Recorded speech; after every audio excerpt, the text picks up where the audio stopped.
Okay guys, welcome to the video, and today we're going to be checking out the new video they released for the Games On preview, hands-on preview with the Texas Chainsaw Massacre game, okay? And these are the same people who did the Friday the 13th game, okay? So we're just going to check out, see what all the details are about, and how to play, the abilities, all that stuff, and how it goes. It's a 3v4, by the way. I'm very excited for this game to come out. And apparently it's going to be, I think it's next year, maybe early next year, maybe like March, April. That'd be a pretty good date. I would prefer a Halloween, spooky season release date, I guess. But hey, a March, April release date ain't so bad. Oh my god! Oh, Jesus.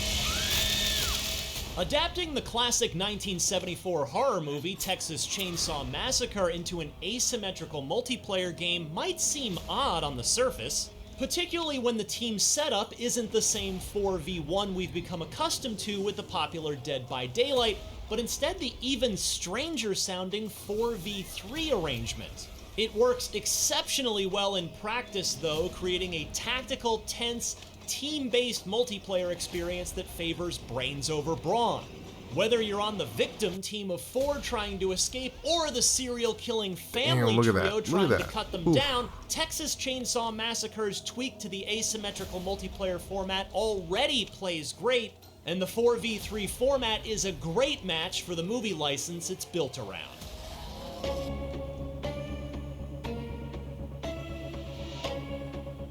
Developer-publisher Gun Interactive promises more maps for launch next year, but for this preview session, I played a half dozen rounds in Texas Chainsaw Massacre's most recognizable location, the rural Texas house the film is set in. Victims start out in the basement, and teamwork is encouraged and, dare I say, vital. There are only a few ways out of the basement and just 2 ways out of the house once you get upstairs. In other words, there are only 2 ways to win. Yes, only 2, because the victims can't kill the family, but instead only stun them, further affecting the balance of power. They can, however, slip through narrow gaps in the walls and duck under barbed wire traps. Meanwhile, characters on both sides have unique skills. While the cook can listen closely to unstealthy victims and add locks to doors for the family, making it more time-consuming for the victims to get through them, Connie, for instance, has a one-time ability to break a lock instantly. This can literally mean the difference between victory and defeat, as in my final round, I was chasing down Connie as she made for the backyard gate. Meanwhile, the Leatherface of the franchise is big and not the slightest bit nimble. But he can use his chainsaw to cut through doors as well as destroy crawl space entrances and exits so that the victims have fewer navigation options. I reveled in his ability to rev his chainsaw and how that's tied to the power of his attacks. Swing your saw at a victim without revving it and you'll do a bit of damage. Rev it too high for too long and it'll stall out.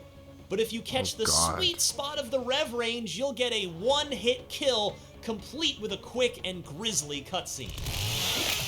Oh, damn, one shot, one kill, Note that you can also turn the chainsaw off in order to move around more stealthily as the big guy. From first-hand experience, I can tell you that this is immensely satisfying. Also, revving it while roaming the house allows him to very loudly induce terror into the hearts and minds of the victims. I can just imagine. Oh my god, you hear the chainsaw coming towards you? You better run. He is my favorite character so far. Finally, the hitchhiker is the slickest and snakiest of the serial-killing trio.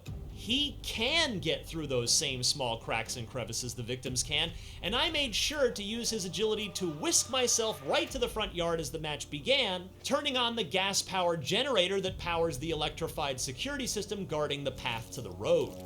He can also lay down traps that are guaranteed to slow the victims down, either by ensnaring them directly or by putting them in spots where the teenagers have to spend time disabling here comes the cook. All 3 family members are wise to collect blood from around the house as well as from victims in order to feed Grandpa, the non-playable member of the family, who acts as a sort of Sauron-esque all-seeing eye as the blood you feed him levels him up. He will occasionally shout and tag any victim who's moving in the moment he screams.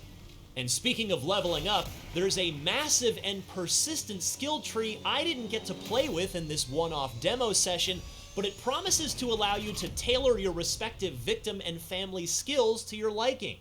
I admit I enjoyed playing as the family more than the victims in my initial rounds. I had a blast trying to outsmart them despite being outnumbered. But no doubt, careful teamwork and coordination will pay off handsomely for good victim players, like when one of you goes to the top floor of the house and restores power to the basement exit, allowing their teammates another means of escape.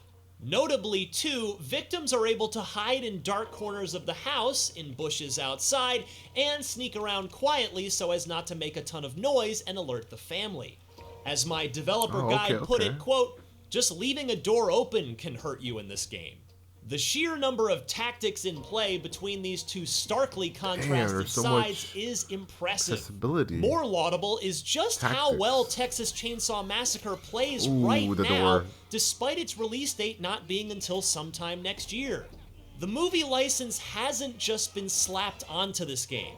Instead, it feels like an excellent pairing, and I can't wait to play more. For more on the Texas Chainsaw Massacre, check out the uncensored gameplay trailer as well as the game versus... Well, alright guys, that's a lot of information, okay? A lot of information that we just got in the video, and for the new Texas Chainsaw Massacre game. I like it. I will say, I'm a fan. I think it's going to be great. I think it's going to work really well. And yeah, it did seem in the video, and the hands-on preview that we just quickly saw, it does seem being the killer might be more fun in this one. I mean, I don't know. Maybe playing as a survivor, you know, trying to survive and make your exit, make your way out. That's to me, that's gonna be fun and interesting too in its own way. But yeah, I mean, there's a lot going on with the villains, you know, the bad guys, the family, so to speak, and especially when you get the blood and you feed that to the grandpa or the dad or whatever, and he kills best, you know, he does the best killing, and once you feed him the blood, he shows you where everybody's at, so that's kind of cool. I can imagine the map being pretty big. It's pretty insane because it's crazy how they start from the bottom underneath the house, and then you go out, you know, sneak away, sneak around, and then you can go outside the house, and there's sheds, there's different places to look at for inventory stuff, whether if it's certain objects to collect to make your escape and whatnot, and you have to just do the objective to get out. That's the objective, right? Same thing. It's very similar to Friday the 13th, guys. It's actually kind of funny how that's very similar. Me saying this out loud and seeing it and hearing it from the person. Yeah, it's very similar to the Friday the 13th game. How you just go there, dodge the bad guys, you know. I mean, you could get hurt, but you dodge them, you can heal up and find the objects, the stuff to get out, and then get out. So yeah, I mean, it's definitely pretty interesting how 3v4 is going to work. So it's 3 enemies and 4 survivors, 4 victims, right? That's what it's labeled. They're labeled at. So we're gonna dissect the trailer just a little bit, not too much, guys. We're not gonna talk too much here, okay? But like this bit right here, I thought this was pretty cool. I like this one. I mean, there's like other, as you can see in the bottom right, that could probably be like a skill tree thing or just an upgrade thing that you can unlock for your character, and then you get like a special attack, special ability, you know, like for example, it says RB, right? That could be like a shoulder push. So maybe one of the characters is coming after you, right? And you use that ability, and maybe you tackle them and then push them down or stun them, like the guy said in the beginning, and they can't move, right? Or they just fall on the ground and then they slowly get up. So, you know, what I'm trying to show you guys is this little mini game, to restore the power, right? Match the round fuse color with the correct slot, ensuring the amp value is met for each pair. Okay. Once complete, power will be restored and the basement exit will open temporarily. Okay. What it doesn't tell you though, okay, is all these parts where it was like on the left side, right? Is this like a normal thing? Is it just a default thing? Or do you have to like obtain these pieces, these parts, you know? Maybe like in a shed or maybe in a closet or just somewhere in a drawer, you know, you find, let's say, 1 piece or 2 pieces, you know, stuff like that. Maybe you find all 6 And then when you find all 6, then you go check the little amp or little area where the amp is, and you basically just connect the dots or connect the amps, right? I mean, maybe that's how it goes. I don't know. That's how I think it should go. Maybe you'll throughout the throughout the gameplay, throughout your playthrough of the level, you find these pieces and then you just connect them. So I think that could work. That'd be cool. So here we see the other character, one of the family characters, right? And I think it's really interesting how each character has a certain ability, certain tree, I guess skill tree you could say, right? And it's not new. I know it's not a new thing, but it's kind of cool how they each do. And especially when it comes to the Texas Chainsaw world, I wonder how they'll do that. And you can see right here his special ability. I think that he's using the special ability is the trap, right? He's putting a trap down, and you can see right there on his RB is to, I guess, trap the leg. I mean, I don't know if this is exactly the trap, but I mean, it could be. But I think this is one of the features that this game's going to have, and I think it's my favorite feature, I think. And just the fact that you can interact, with multiple things. Right now, in this case, he's this guy right here. I know you can't really see him, but he's crouched, right? He's trying to be sneaky. And what's right next to him? A cage, and there's freaking chickens inside making noise. And it says silence, to silence them. How are you going to silence that? I don't know how he's going to do it, but there's a way to silence them. And it just gets me intrigued, and I'm interested more so, because it's not just that. It's like turning off a candle, and during the trailer you can see the girl turn off a candle or turn off a light. Maybe I just like the fact that you can interact with a lot of different things in the world or in the area, in the house, I guess you could say, right? And I just do, because I feel more immersed, when I'm playing, and definitely like I said, more tactical. And just, you have to be smarter, work smarter, not harder. And you just gotta obtain the pieces, the tools. Like you can see right there, he has a screwdriver, a little knife or whatever, butter knife, I don't know. And so when the Leatherface comes in, he attacks him, he takes him down, he stuns him, whatever. And you just have to work together with your buddies to get the hell out of there. I wonder how many weapons will be lying around, to utilize or against the foes, against the family, right? For example, there's like a bat, a skull, whatever, skull weapon right there on the bottom right. You can see it. I mean, can you use that? I have no idea. Against the family, I don't know. But this is a scary sight right here, guys, because someone will be playing as a Leatherface. They'll be right here. Yes, they just broke out through the door, but you yourself, the survivor, is right in front of him. You can see him. So this girl just literally broke the wood, okay, and she's just barely crawling out of there. And just imagine yourself, put yourself in that situation where you just broke the wood, and you could turn around, but you don't want to turn around, because what do you hear? You hear the revving of the chainsaw right behind you, getting closer and louder, and you just want to run and run and run. Like that's it, right? Like, it's insane. I think it's gonna be a great experience, and I can't wait to play the game. Like I said, I think it's gonna be a March and April release. Maybe even May. It's gonna be I guess a deja vu, kinda, or just a repeat of Evil Dead. How Evil Dead came out this year, like May, right?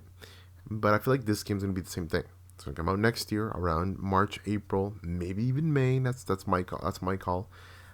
But that's it for the video. I just wanted to check out and see this new hands-on preview of the game, get more information about the game. Let me know what you guys think in the comments below about the game. Are you guys excited? Are you guys thrilled?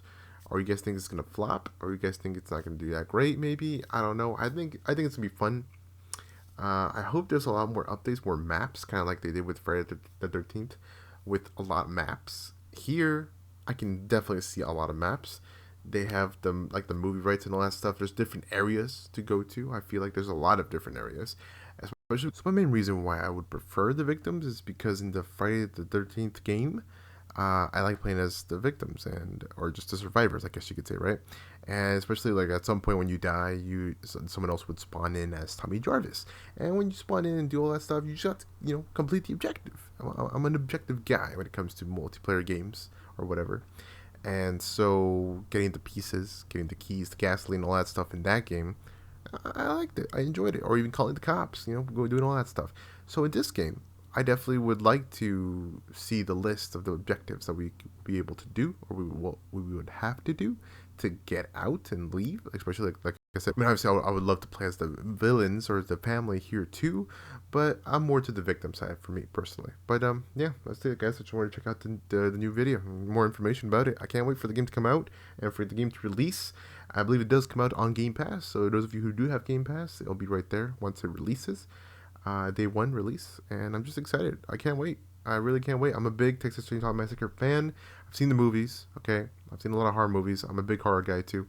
So yeah, just honestly, that's all I gotta say. I'm looking forward to it. So can't wait for the game to release. And if you guys did enjoy, press the like button, guys. Let me know in the comments below what you guys think. And I'll see you guys with the next video.